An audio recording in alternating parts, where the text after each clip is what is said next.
Hello and welcome to Breezy Casts. We got another Beyond All Reason game for you. It is actually the 3v3 Pro Tournament Finals, Game 2. So if you haven't seen Game 1, I actually casted that on my channel as well, so you should go check that out if you haven't already. But we have Team BARCode versus Team Time Zone Nightmare. Let's introduce the players for each team here. So for Team BARCode, we have Malady in the blue playing as Armada, using a lot of airplay this tournament, more so than anybody else really, and he's done really well with it, backing his teammates up with the shurikens, and he's had pretty solid tech switches. And in the green here we have Ragna. Everybody knows who Ragna is. He's probably one of the best 1v1 players. Love watching his play. He comes up with very cool, aggressive strategies that I love to watch. And then over here we have Trash Panda.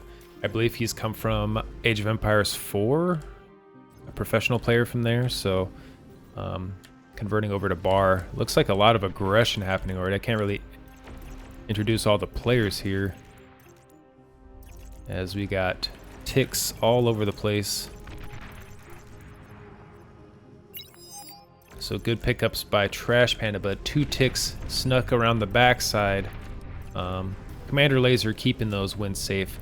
So him spacing out these wins here actually gives it so his commander can actually shoot through these little gaps and kill those ticks. Because if these wins were like nicely tightly placed together, your commander can't shoot over objects. So well spaced there, but Sabotage still trying to get some nice harassment in with those ticks. Manages to get some damage off on the mechs, but lots of ticks being built by Sabotage, being very aggressive. So let's introduce Team Time Zone Nightmare. We have Claret. I believe he's the #1 team game player on Bar right now. And he is playing Armada. Yeah, it seems like everybody favors Armada now. And we have none other than Sabotage playing in the red as Armada. And at the bottom we have Teddy, and Teddy's gone air. Yeah, I was going to talk about the positions of these players. So Teddy kind of positioning himself in the back, so his teammates are kind of protecting him by their position. Meanwhile, Malady kind of being in a more forward position to help his teammates out on the front lines. So curious to see how this airplay is going to play out. It looks like Trash Panda's pushing in. All that stuff dies to the pawns, though. Not sure why he suicided those in. But Ragna has a big force of grunts and pawns and scouts there. Let's see what these bombers can do, though. Alright, pretty nice run there from Teddy. Takes out 2 mexes and a wind generator, I believe. And that bomber's pretty low, but he's going to go in for another run. Let's get a better angle here. He's probably going to try to bomb these outer mexes where there's not really any anti-air. Yeah, smart move by Teddy. Very good harassment here.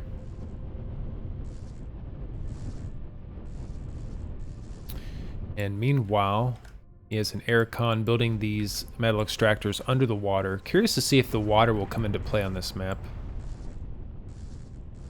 Yeah, he's just bombing more metal extractors. That bomber's gonna go down. See you later. And some more bombing harassment on the back line. This definitely hurts Malady, slows him down quite a bit. But he should be able to rebuild this pretty shortly once this bomber goes down. But those 2 bombers, they killed quite a bit of metal extractors. I just I'm newer to the game, so I'm not sure if this is enough damage to make the air worth it, but I guess we'll see how this plays out. What it does offer is him being able to grab these extractors under the water, though, which is quite nice. That's a lot of metal that he just gets. And he's also reclaiming these rocks. So yeah, I wanted to bring this up. There's actually a lot of metal, just reclaimable metals all over the place. Seems like most of the players have reclaimed everything. Looks like Trash Panda pushing in with some Whistlers and Shell Shockers. This seems to be his unit of the tournament, the Whistler. Yeah, this is very scary. Sabotage kind of... once again, kind of getting 2v1'd a little bit here. Meanwhile, Claret looks like he's going for a little combat. Maybe trying to grab that extractor there. But I'm not sure where his units went. Yeah, they're kind of double teaming Sabotage. They're pushing in. And oh, this is going to be a disaster. All these ticks are going to get by, and there's not really any defense back here. Beautiful run by from Team BARCode there. Trash Panda getting a little dangerous though, walking into the Dragon's Claw. Yeah, he's gonna have to back up, and he's cloaking because he's worried about getting sniped. He took a lot of damage there. Oh. Teddy trying to slow this down with shurikens, but Malady nicely spreading all of his ticks out, so this is just an absolute nightmare for Team TZN. And it looks like Sabotage just did he quit, or did he? Oh, I see. Okay, so it looks like Ragna and Sabotage traded there in an explosion. Looks like Claret's going to come in, try to get a surround on all these artillery. But Trash Panda does have some stouts mixed in, which are your big, strong, sturdy, medium assault tanks. And just look at the damage that Malady has done with these ticks, and there's still a bunch of them alive. Teddy in air transport, he's going in, dude. F it, we'll do it live. He's sending it in. He's probably going to try to trade with Trash Panda here. That'd be my guess. But it looks like, yeah, he wasn't able to get him, so he's going to fall back. Probably just trying to get this reclaim here. But, oh, man, he's lost so much in his base. Like, look at that. This was all stuff that was capped, and now there's just nothing. Those ticks that got through just caused absolute chaos. Honestly, Claret's the only one with basically a functioning base. So, not looking very good for Team TZN here. Ragna trying to run by with some pawns. Actually able to sneak a couple by. Oh, and Teddy gets taken out too. I miss everything. Guys, I apologize. I've missed pretty much every comm explosion, but Teddy goes down, and this is 6,000 metal sitting there.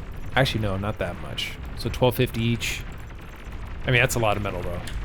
3 comms, and Trash Panda is still alive. And I like how he's kind of like building some laser towers here to, because his commander's so low. Don't want to get run by and get his commander sniped here. But these towers placed here kind of secures this reclaim. But yeah, these stouts are just going to melt these pawns.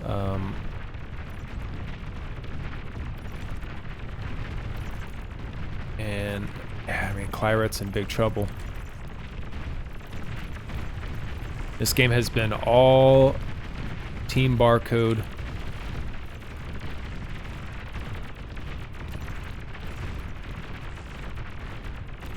Looks like, I mean, Claret was able to get all of these extractors. Oh, I guess Teddy shared those to him. Meanwhile, let's just take a zoom out on see the whole picture here. Claret trying to recover. He's got a bunch of shurikens up. I mean, maybe he can do something. I mean, if he can snipe Trash Panda, that'd be a good start. But I mean, Malady with these ticks and sending them in different locations, it's hard to keep up with. They're so fast. And he's doing a lot of damage with these. Nice reclaim there from Claret, though. He actually manually reclaimed those with his construction turrets.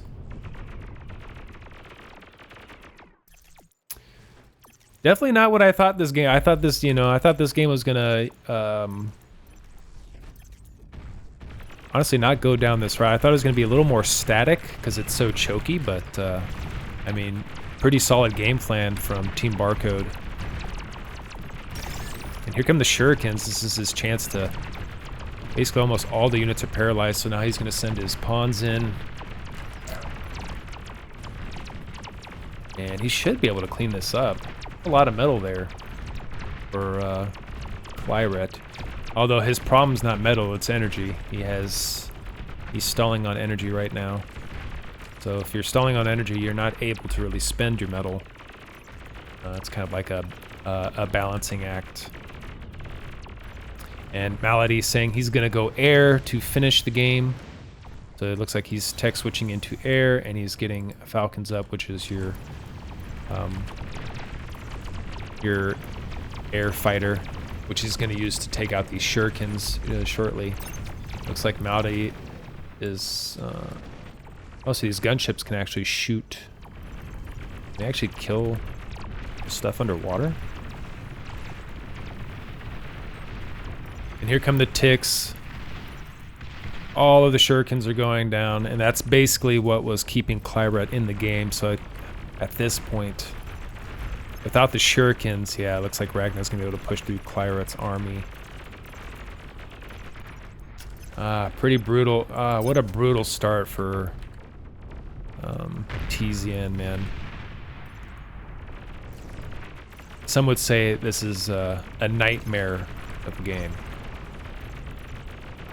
Sabotage saying, need a few minutes, need to order something to eat. To be fair, these guys have been playing pretty much non-stop all day long, so I can definitely say they're probably somewhat exhausted and hungry. I doubt they've had much time to take a break. So I mean, Claret, he's still hanging in there. And he's building shark's teeth. Looks like he's trying to spell out something. Kind of curious what he's spelling out there. But yeah, at this point, everything's been wiped out for Team TZN. Maybe they're just discussing strategy for the next game at this point. Maldy's saying, look in the water. All right, Claret, what you doing?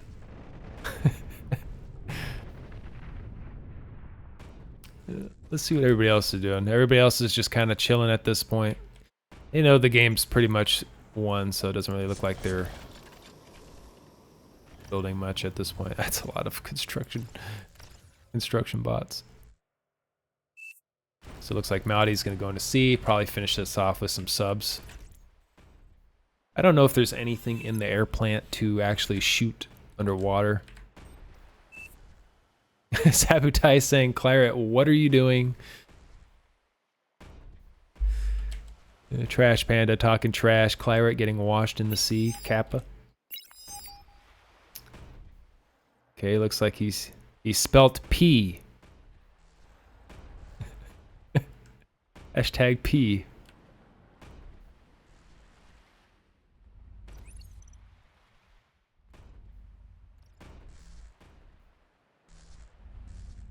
And here come the eels. So the submarines are coming out.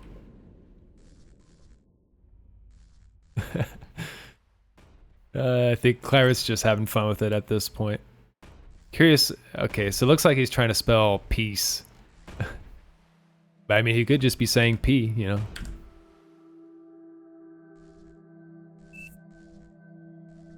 Uh-oh, Sabotage saying he needs to leave. I'm not sure. Can you have I'm assuming maybe they have like a substitute to hop in if Sabotage's got to bail out. But yeah, so it looks like Claret's saying peace, please. We're all friends here.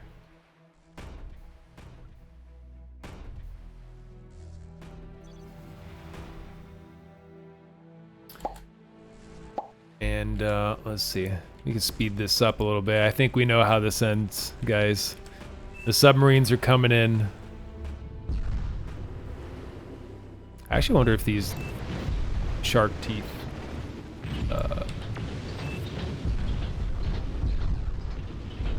oh yeah, the commander's dying really fast.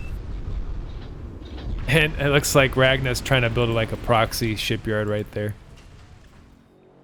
Well, not the game I was expecting, but I mean, solid game plan from Team BARCode there. Teddy trying to do an air first strategy. I mean, he did a lot of damage with it, but I just don't know if it pays off. Because then they lost on the front because they had one less player pushing with land. So ended up kind of biting them in the butt. So let's see. So, I mean, if you guys enjoyed today's cast, please like, comment, and subscribe. I appreciate all of the love from the last video. It seemed to get a lot of traction. So I appreciate all you guys that have watched the videos. I set a little goal to get to 1,000 subscribers. So if you haven't subscribed to the channel and you enjoy the content, would appreciate that greatly. So I will catch you guys on game 3. We'll see if Team TZN can bring it back, because they are officially on match point. It's a best of 5, so Team BARCode only needs to win one more to take the W. So I will catch you guys on game 3. Later.